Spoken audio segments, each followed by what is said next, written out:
Så er der givet startsignal til Julie Karoline Terp og Ali Kahl. Med på banen har vi klassens sidste rytter, Carla Rep Bastiansen. Olivia Strømmer Bæk slutter fejlfri tiden 31,02.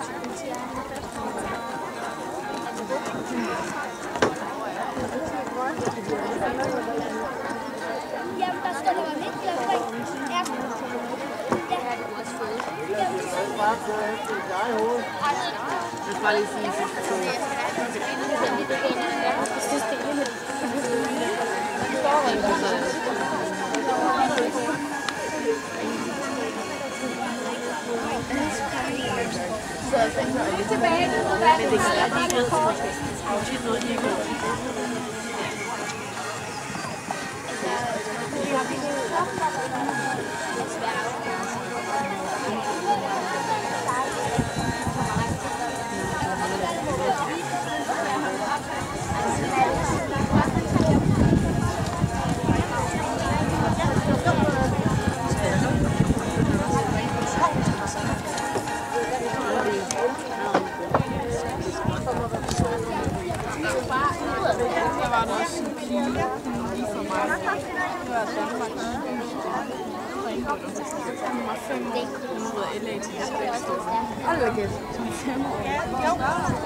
Og lige op, så kan I se det mit system.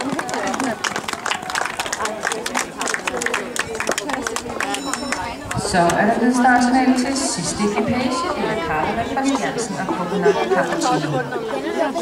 Julie Karoline Terp og Ali Kahl slutter fejlfri i anden fase, tiden hedder 31,22. Placeringsrækkefølgen i klassen er foreløbig således, at nummer 1 er Julie Karoline Terp, nummer 2 er Amalie Lebæk Petersen og nummer 3 er Ingrid Mose Gassmann.